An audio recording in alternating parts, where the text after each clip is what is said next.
రమాదేవి నిషా కుట్రల వల్ల చామ్ ఎంతమంది స్పాన్సర్ల దగ్గరికి వెళ్ళినా కూడా రమాదేవి మాట విని మేము సహాయం చేయలేము, డబ్బులు ఇవ్వము అని చెప్పి చామ్ని వెనక్కి పంపించేస్తారు. దాంతో స్టూడెంట్స్ ఫీజు ఎలా కట్టాలి, ఇప్పుడు నేను ప్రిన్సిపల్ గారికి మాట కూడా ఇచ్చాను, ఈ ఫెస్టివల్ ఎలా జరిపించాలి అని చామంతి చాలా బాధపడుతూ ఉంటుంది. తర్వాత ఇంట్లో హర్ష మాట్లాడుతూ ఉంటే చామ్తో సహా అందరూ వింటూ ఉంటారు. రేపు మీరు బతుకమ్మని తయారు చేయాలి అని హర్ష చెప్పటంతో, బతుకమ్మని ఎవరు తయారు చేస్తారు హర్ష, ఏం మాట్లాడుతున్నావు అని రమాదేవి అంటుంది. చూడు రమా, నేను చెప్పేది జాగ్రత్తగా విను. రేపు బతుకమ్మని మీరందరూ కూడా తయారు చేయాలి.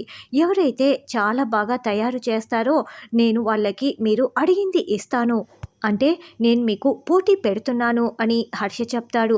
మావయ్య, అడిగింది ఏమైనా ఇస్తారు అంటే అది ఒక పెద్ద వరం లాంటిది, బంపర్ ఆఫర్ అంటారు మావయ్య దీన్ని అని రోజా అంటే, ఇంకెందుకమ్మా ఆలస్యం, అలాగైతే ఈ బతుకమ్మ కాంపిటీషన్లో మీరందరూ కూడా పాల్గొనండి, ఎవరైతే బాగా తయారు చేస్తారో వాళ్ళకి నేను అడిగింది ఇచ్చేస్తానని చెప్తున్నాను కదా, నువ్వే గెలవచ్చేమో, అందరూ తయారు చేయండి అని హర్ష అనడంతో అలాగేనని రోజా అంటుంది.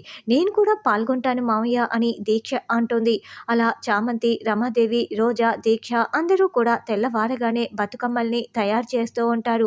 నీ దానికంటే నాది బాగుండాలి, నేనే గెలవాలి అని రమాదేవి, రోజా, దీక్ష ముగ్గురు పోటీలు పడి మరి బతుకమ్మని తయారు చేస్తారు. ఇంకోవైపు చామంతి రకరకాల కొత్త రకాల పూలతో చంద్రిక సహాయంతో బతుకమ్మని తయారు చేస్తూ ఉంటుంది.